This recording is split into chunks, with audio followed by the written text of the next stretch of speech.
नमस्कार दोस्तों हमारे चैनल पे आपका दोबारा से स्वागत है।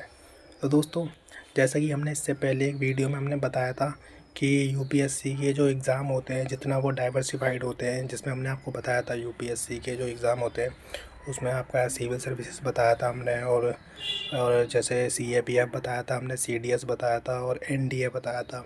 तो दोस्तों, वैसे ही हम जो इस वाली वीडियो में आप हमारा थंबनेल देख के समझ गए होंगे कि हम इस वीडियो में आपको एसएससी के बारे में बताएंगे कि एसएससी क्या है, एसएससी जो है भारत के अंदर कितने एग्ज़ाम कंडक्ट करवाती है।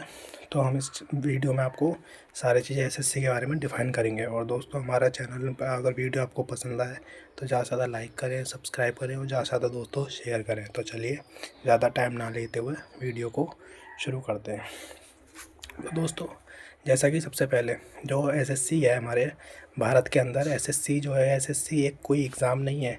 जैसे मैंने आपको उसमें बताया था कि जैसे यूपीएससी है, यूपीएससी वो एक संस्था है, ना कि एक एग्ज़ाम है। यूपीएससी भारत के अंदर बहुत सारे एग्ज़ाम कंडक्ट करवाती है, जो कि एक संस्था है।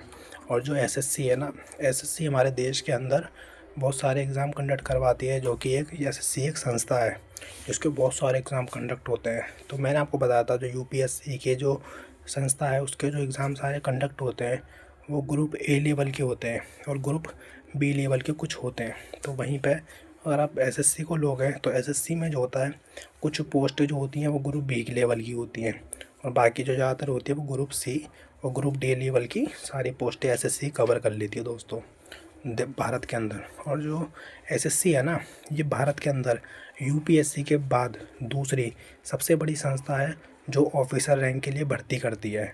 ऑफिसर रैंक भी होते हैं इसमें, गैजेटेड ऑफिसर भी होते हैं, नॉन गैजेटेड भी होते हैं, और आपके ग्रुप डी लेवल के भी अधिकारी होते हैं, जो भी कर्मचारी होते हैं वो, क्योंकि बड़े लेवल के होंगे वही अधिकारी होंगे, क्योंकि नीचे लेवल के इस तरह के जो होते हैं वो कर्मचारी की श्रेणी में आते हैं। तो चलिए दोस्तों शुरू करते हैं ज़्यादा टाइम ना लेते हुए। दोस्तों, एसएससी का मतलब होता है स्टाफ सिलेक्शन कमीशन, कर्मचारी चयन आयोग। ये एक संस्था है जो कि बहुत सारे एग्ज़ाम कंडक्ट करवाती है, स्टाफ सिलेक्शन कमीशन। इसमें दोस्तों क्या होता है, इसमें जो सबसे पहला जो सबसे हार्ड एग्ज़ाम होता है ना, वो होता है आपका सीजीएल। समझ गए? सीजीएल मतलब होता है कंबाइंड ग्रेजुएट लेवल। जो सीजीएल का जो दोस्तों एग्ज़ाम होता है ना, ये देश के अंदर जैसे अब बहुत सारी मतलब जो हमारे संस्थाएं हैं, जैसे इन्वेस्टिगेशन संस्थाएं हो गई और जो रेड मारती हैं वो संस्थाएं हो गई देश के अंदर। तो तो जैसे अब एक संस्था होती है इनकम टैक्स, आपने सुना होगा इनकम टैक्स। तो इनकम टैक्स के अंदर जो भर्ती निकलती है ना, जिसमें इंस्पेक्टर होता है, इंस्पेक्टर रैंक के लिए जो भर्ती निकलती है उसका जो एग्ज़ाम होता है दोस्तों वो एसएससी के सीजीएल द्वारा ही लिया जाता है। और आपका जो दूसरा होता है जीएसटी, एक संस्था होती है जीएसटी, जिसको कस्टम्स वाली जो संस्था होती है इनडायरेक्ट टैक्सेस की, उसके जो इंस्पेक्टर रैंक के लिए भर्ती होती है वो भी दोस्तों सीजीएल के द्वारा ही ली जाती है। आपने सुनी होगी सीबीआई के लिए जो सब इंस्पेक्टर के लिए जो भर्ती निकलती है वो भी सीजीएल के द्वारा ही ली जाती है। और दोस्तों ईडी में भी जो इंस्पेक्टर रैंक के लिए भर्ती निकलती है वो भी सीजीएल द्वारा लिया जाता है। तो दोस्तों, जो देश के अंदर जितनी भी संस्थाएं हैं उनमें जो ग्रुप बी या ग्रुप सी लेवल की जो भर्ती निकलती है इंस्पेक्टर रैंक की जो होती है, खैर एक तरह से ग्रुप सी में इंस्पेक्टर को क्या गिना जाता है। तो दोस्तों, जो भी संस्था, जितनी भी इन्वेस्टिगेशन संस्था हैं, जितनी भी रेड मारने वाली संस्था है, उनमें जो भी इंस्पेक्टर रैंक की भर्ती जो होती है या सब इंस्पेक्टर रैंक की जो भर्ती होगी वो सारी की सारी सीजीएल द्वारा ही चुनी जाती है। देश के अंदर सीजीएल जो है हर एग्ज़ाम के लिए, मतलब जितने भी संस्थाएं सबके लिए सीजीएल जो है एग्ज़ाम कंडक्ट करवाता है दोस्तों। तो जो भी बच्चा इनकम टैक्स में या सीबीआई में या ईडी में अगर इंस्पेक्टर रैंक पे या सब इंस्पेक्टर रैंक पे जाना चाहता है तो वो एसएससी का सीजीएल एग्ज़ाम दे सकता है, कंबाइंड ग्रेजुएट लेवल। और इसके लिए जो होता है मिनिमम एजुकेशन क्वालिफिकेशन वो आपकी ग्रेजुएशन पास होनी चाहिए। और फिर इसके अंदर दोस्तों आपके टीयर में इसके एग्ज़ाम होते हैं, टीयर 1, टीयर 2, टीयर 3।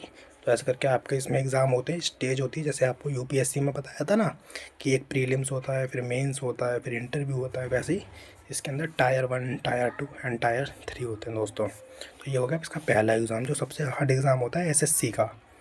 सबसे हार्ड एग्ज़ाम एसएससी का कौन सा दोस्तों? सीजीएल। तो इसके बाद जो दूसरा इसका हार्ड एग्ज़ाम होता है दोस्तों वो होता है उसका सीएचएसएल।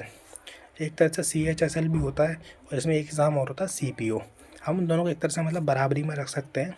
जो CPO जो होता है ना एग्ज़ाम, जो CPO होता है वो सेंट्रल पुलिस ऑर्गेनाइजेशन, SSC का CPO मतलब सेंट्रल पुलिस ऑर्गेनाइजेशन। सेंट्रल में जैसे आपकी CRPF हो गई, BSF हो गई, CISF हो गई, ITBP हो गई, SSB हो गई, NIA हो गई, NIG, इसके अंदर जो भी इंस्पेक्टर रैंक पे भर्ती निकाली जाएगी वो दोस्तों SSC के CPO द्वारा निकाली जाएगी। आपको मैंने UPSC के उसमें बताया था कि UPSC के अंदर जो मैंने जितनी संस्थाएं बताई हैं आपको, CRPF, BSF, CISF, ITBP, SSB, NIA, NIG, इसके लिए असिस्टेंट कमांडेंट के लिए भर्ती होती थी UPSC में जो बताया था, CAPF में। लेकिन वही चीज़ आप अगर SSC में लोगे ना, उसी पोस्टों के उन्हीं मतलब CRPF उन संस्थाओं के लिए जो भर्ती निकल रही है उसमें असिस्टेंट कमांडेंट के लिए निकलती थी, इसके अंदर सब इंस्पेक्टर या इंस्पेक्टर रैंक के लिए भर्ती निकलती है दोस्तों। वैसे सब इंस्पेक्टर रैंक के लिए भर्ती निकलती है इसमें। तो दोस्तों इसके अंदर जो आपको जितनी भी संस्थाएं मैंने बताई उसके अंदर अगर आपको एज अ सब इंस्पेक्टर जाना है, एज अ 2 स्टार जो होते हैं, तो आप SSC का CPO एग्ज़ाम देके जा सकते हैं। इसमें दोस्तों अगला जो तीसरे नंबर पर एग्ज़ाम मैंने आता है आपको CHSL मतलब होता है कंबाइंड हायर सेकेंडरी लेवल। दोस्तों एक चीज़ और, जो CPO का मैंने एग्ज़ाम बताया है ना, उसके लिए भी ग्रेजुएशन मस्ट है। जैसे CGL के लिए ग्रेजुएशन मस्ट है, वैसे उसके लिए ग्रेजुएशन मस्ट है। और जैसे मैंने आपको तीसरा बता दूँ, CHSL मतलब होता है कंबाइंड हायर सेकेंडरी लेवल। दोस्तों इसके अंदर क्या होता है ना कि इसके अंदर 12th पास मांगते हैं। आपकी जो मिनिमम क्वालिफिकेशन है वो 12th पास होनी चाहिए, और 12th पास के बाद आप इसमें अप्लाई कर सकते हैं। और दोस्तों इसके अंदर जो भर्ती निकलती है वो निकलती है आपकी जो मिनिस्ट्रियाँ हो गई जितनी भी सेंट्रल में, और जितनी आपकी सेंट्रल में जो मैंने संस्थाएँ बताई उसके अंदर जो भी एज अ क्लर्क मतलब LDC या अपर डिवीज़न क्लर्क जो भी भर्ती निकलेगी वो सारी की सारी CHSL के थ्रू जाती हैं दोस्तों। जितने भी आपके लोअर डिवीज़न क्लर्क, अपर डिवीज़न क्लर्क लगते हैं वो सब CGL के थ्रू जाते हैं दोस्तों। इसके बाद जो इसका जो अगला एग्ज़ाम होता है दोस्तों वो होता है SSC का MTS मतलब होता है मल्टीटास्किंग सर्विस। और मल्टीटास्क मतलब होता है कि जैसे मल्टीटास्क में आपको हर तरह का काम दिया जाएगा मिनिस्ट्री में या फिर कहीं डिपार्टमेंट या किसी संस्था में, जिसमें कि आपको फाइलें भी पहुंचानी होती है, पियोन का काम भी करना होता है, दफ्तरी का भी करना होता है दोस्तों। सारे काम आपको मिनिस्ट्री में MTS पे ऐसा करना होता है। इसी के एक साथ में एग्ज़ाम और निकलता है, इसमें होता है हवलदार।